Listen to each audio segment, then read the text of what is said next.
You're tuned in to Women in America, the podcast that dives deep into the issues shaping gender equality in the U.S. and beyond. Hosted by Pari and Eve, public health professionals by day, content creators by passion, we bring you expert insights, compelling stories, and actionable strategies to push the fight for equality forward.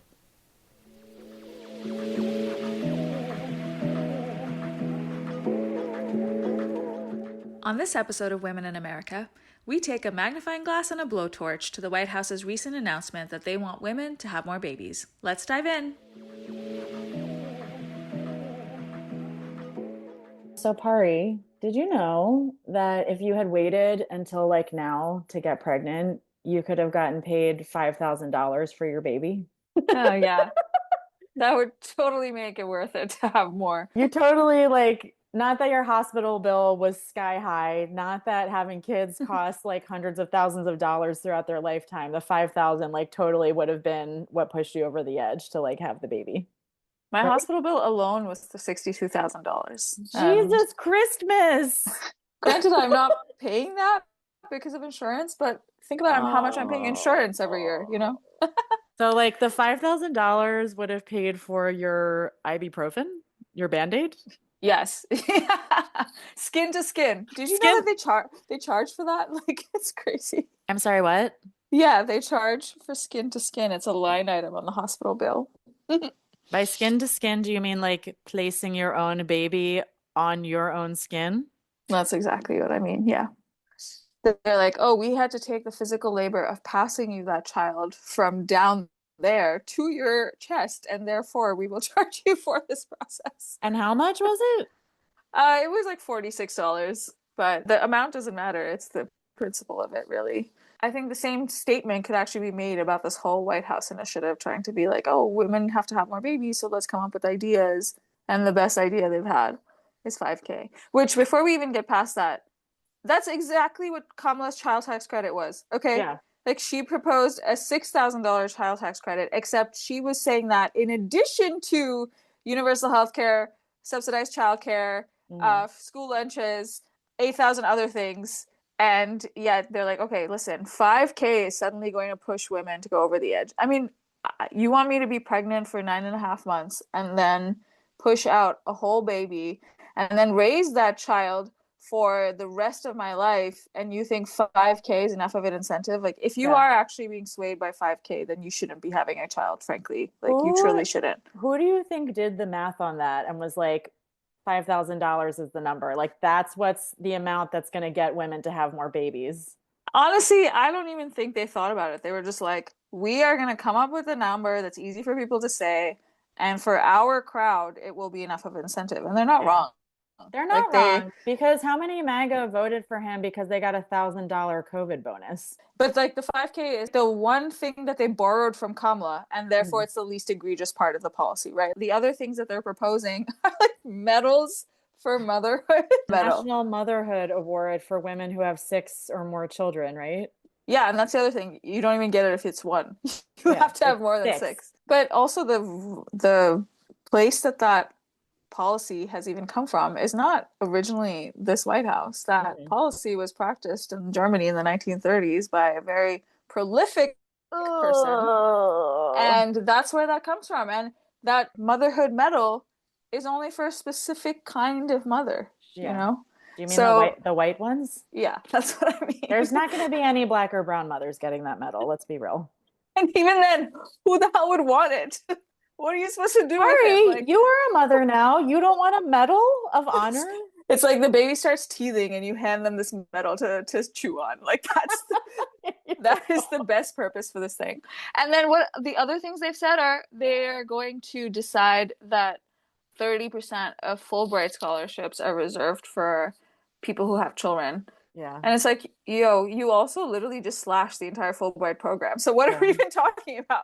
That applicants who are married or have children, they're also trying to credit people to get married because the marriage rates are declining in addition to the fertility rates in the US. They want it to be a certain type of way. They want it to be white people who are Christian, who are married, who are preferably young, because they want them to be able to produce as many babies as possible, hence the 6 children requirement. Instead of doing the things that actually work, they're like, hey, we're going to teach women about their menstrual cycles, as if women don't know about their own menstrual But cycles. also, like, these are the same people who promote abstinence only education throughout the United States. So, like, why are we learning from you about our menstrual cycles? Like, you don't know how the menstrual cycles work. I mean, why are we learning from you should be applicable to literally every single Why day in are this we administration. learning from you? It's not even about the motherhood piece in general. It's about, it could be said about everything. I will concede that girls don't always necessarily know how their menstrual cycles work. Sometimes it takes years and decades even to figure out what are the unique things that are going on in your own body, right? That you're working through as an adult, working through with doctors and fertility specialists and whatever. But they're not even saying that they're going to teach young girls about this or young boys about this. No, they're saying we're going to teach women about their menstrual cycles. So Yeah. all of a sudden, it's like they're trying to, I don't even know what their threshold is going to be, like 21. They're going to get 21-year-olds in a room and be like, hey, so once a month you will get your period. And on these days you're ovulating and on those days you should have sex. And it's like all of a sudden there's going to be a baby boom. Amazing. Like But really. there's some people who initially heard this part of their plan and was like, "Oh, this is so crazy. They are now supporting like sex education and like this could be used as like natural methods for women who are trying to not get pregnant." That is not true because they're only teaching about the menstrual cycle as it pertains to when you are the most fertile. You can't just do the opposite of that and think that that is like a way to prevent pregnancy because women are fertile for most of their cycle, right? So there's like times where they're teaching where they're like most fertile, that's most likely to get pregnant. And if you only avoid those days, you can still get pregnant. So it's not like you can reverse it and have it work as like a preventative method. They're only Yeah. teaching one part of the menstrual cycle. Yeah, and let's be real. Throw back to your original point about like why are these the people that we're learning from? Yeah. There's no way that whatever menstrual cycle education they're providing is even going to be sound or No. grounded in science, right? The entire goal is going to be these are absolutely the ways you can get pregnant. And we know this, well, this is not just something we're making up, because we are simultaneously seeing states that are red remove things like consent from their comprehensive sex education, Mhm. which is, can no longer be comprehensive really. But think about the ecosystem that they're creating. Okay, they're trying to incentivize women to have babies in these like really twisted, made up ways that are not grounded in actual evidence or science Mhm. or frankly what women want. Mhm. But at the same time, they are no longer teaching consent. They are trying to ban abortion. They Mhm. are essentially creating an environment in which women don't really have a choice about being breeders. They want women in the only role that they really see that women deserving of, which is barefoot and pregnant. Mhm. And this is very much aligned with that. And Mhm. again, this is not just our opinion. Like it is very objectively clear that that is their goal when they are ignoring the multitude of evidence-based approaches that actually do make a difference to birth and fertility rates, right? Like we've seen all over the world, not just in American society, but in almost every culture, if you promote certain policies and practices, it encourages people to have families. Mhm. If you are supporting universal health care, if you're supporting childcare, if you're supporting paid maternity leave, paid parental leave in general, if you are getting your guns under control, if you're increasing child safety laws, all of this stuff. But instead, we're doing honestly the exact opposite of Yeah. that.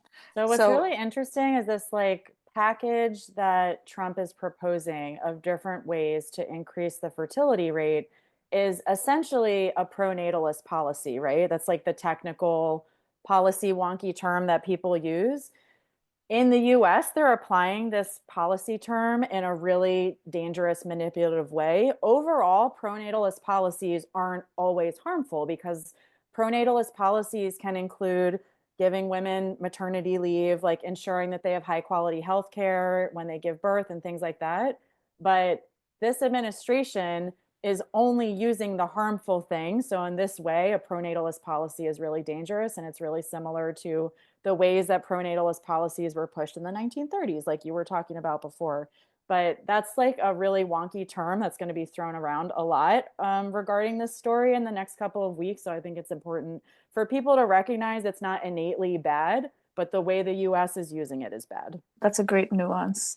And I think that what is also critical to remember here is that one thing that I have not seen come up in this discussion of this new White House announcement is Mhm. that the United States has one of the highest rates of maternal mortality. I just want us to like pause and think about that. So like if somebody was like the US has the highest death rate of skydiving, let's just say skydiving, which frankly has a lower mortality rate than giving birth does. It's more dangerous to give birth. But let's just say, because a lot of people are afraid of skydiving, the US, more people die from skydiving in the US than anywhere else in the world. But I'm going to give you $5,000 to go skydiving in the US. You have to do it in the US. Would you take the $5,000? If you aggregate that by race, it's even worse for women of color. Mm-hmm. And so, nowhere in this approach of, hey, we want women to have more babies, have they ever said or acknowledged that the thing that they're asking or demanding women do is actually a genuinely dangerous process. Right. You know, you are asking women to subject themselves to a situation in which not all women survive that process, right? Mm-hmm. And yet, not a single policy is being proposed to actually decrease our maternal mortality. They're just saying we're going to continue to maintain the status quo. We're going to continue to criminalize people for trying to receive emergency health care. We're going to continue to criminalize miscarriages. We're going to continue to ban abortion. Mm-hmm. We're going to basically make it impossible if you experience anything other than an absolutely smooth pregnancy Mm-hmm. and a delivery process. But we need you to do this over and over and over and over again as long as you're able to produce, because this is what we believe in. People might hear what I'm saying and be like, well, they're not forcing us to do it.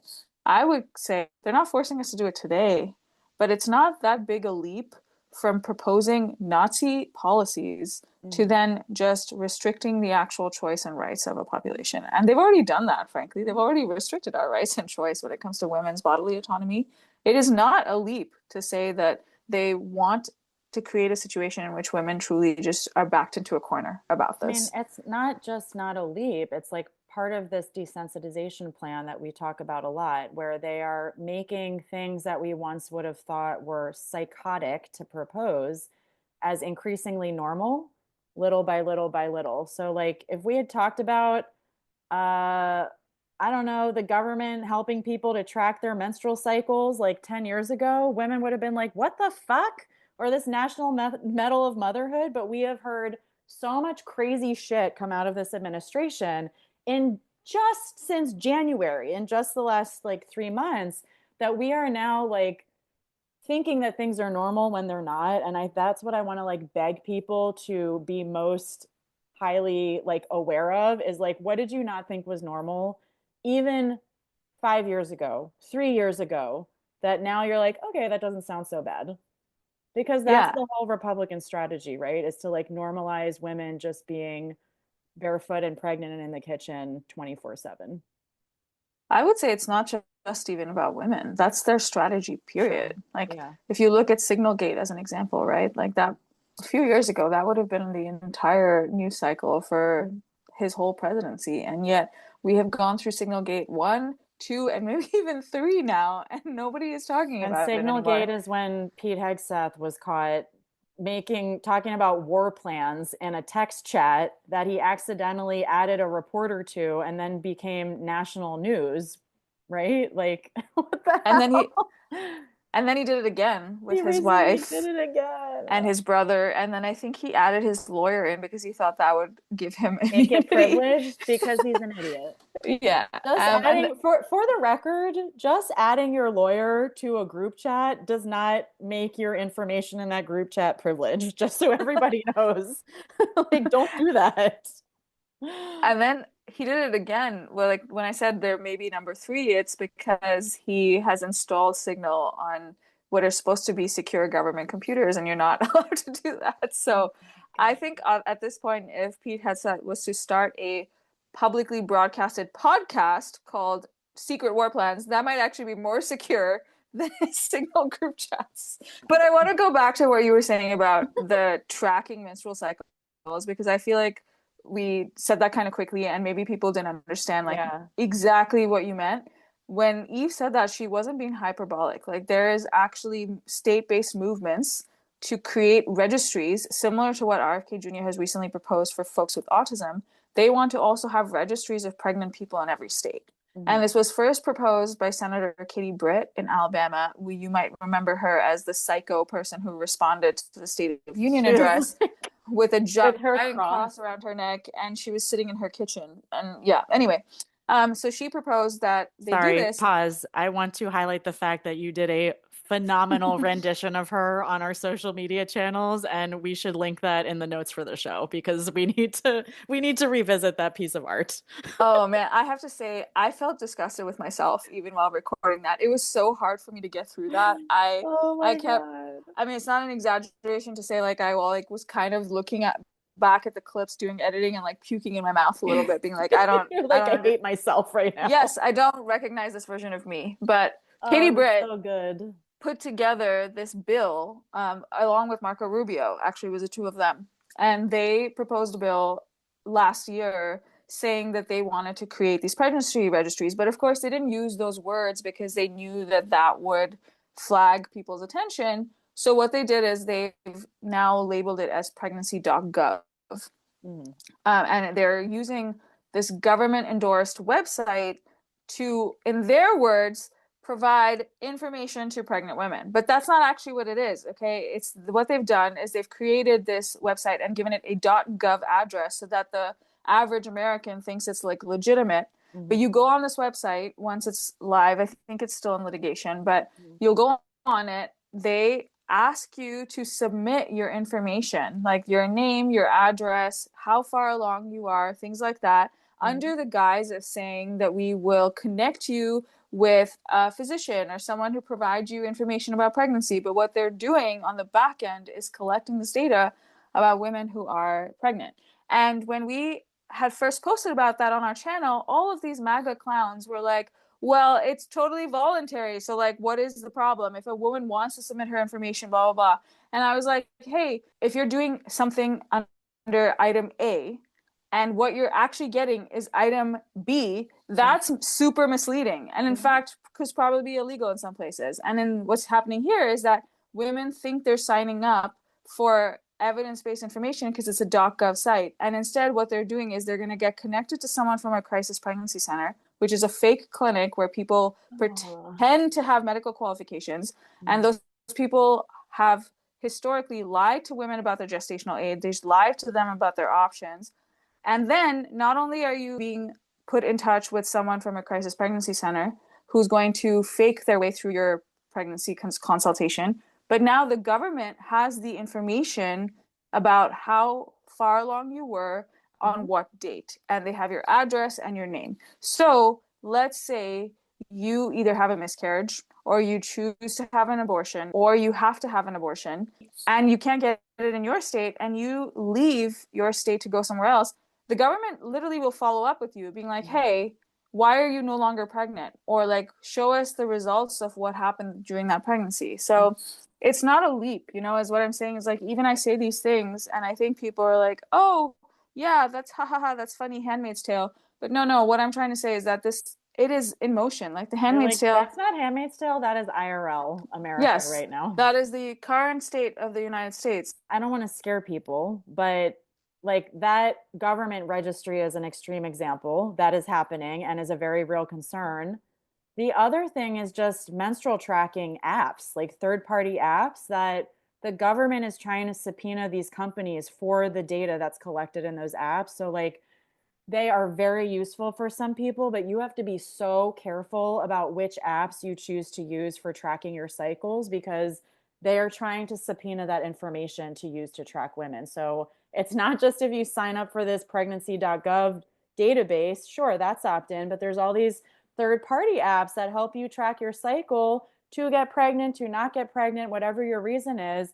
And you can't always assume that that data will always be safe forever. It's not subjected to HIPAA. These apps are not providers. Like your information is safe for now, maybe, but not forever. Yeah, that's a great call out. And I don't think people understand or realize that some of the biggest period tracking apps have been providing the government with information. Even I have done a series of posts about how to choose your period tracking app and what to look for. we can link those as well in the show notes. I mean, we are really kind of turning into a police state. And I say that with a slight asterisk because, frankly, the United States has been a police state for people of color for a long time, especially for Black folks. Even I try and do an intentional job of trying to decipher what are the things that are real amidst like the multitude of news stories that we're seeing, right? If you're someone who's plugged in, you might be experiencing the same kind of tensions that we are, which is between like the time you wake up and the time you go to bed, it feels like there's at least 10 massive major headlines that are coming your way. And part of that is intentional. Like, and I think in the last few podcast episodes, we have referenced the flood the zone strategy, which is what the current admin is employing. And even I try to be intentional about only elevating the stories that we think are not just distractions, but are actual sort of precursors to some sort of policy that they're trying to normalize. And we really believe that this move by the White House is one of them. Yeah. I think we should also give, like, I'm going to put my public health hat on just for a minute and give like some larger context on like why the Republican Party is so desperate to raise the birth rate. So this comes from like a demography issue, like an issue with demographics and the population age size. So I'll try not to get like really nerdy with it. It is a problem, but it's not being handled the way that like in a humane, civilized way that like gives people the tools that they need to have healthy families. So the overarching problem is that pregnancy has become so dangerous, life has become so unaffordable, et cetera, that people have started getting married later and they've started having babies later or not at all. And as people have fewer children, the population grows older on average. So there ends up being a more top-heavy elderly population that is dependent on a smaller working class. And so like the social programs like Social Security, like there's not going to be enough funding for Social Security, for Medicare, for Medicaid, all the things that working class taxpayer dollars go to support older populations and younger populations. So basically like both sides of the dependent scale. And so America is running out of workers.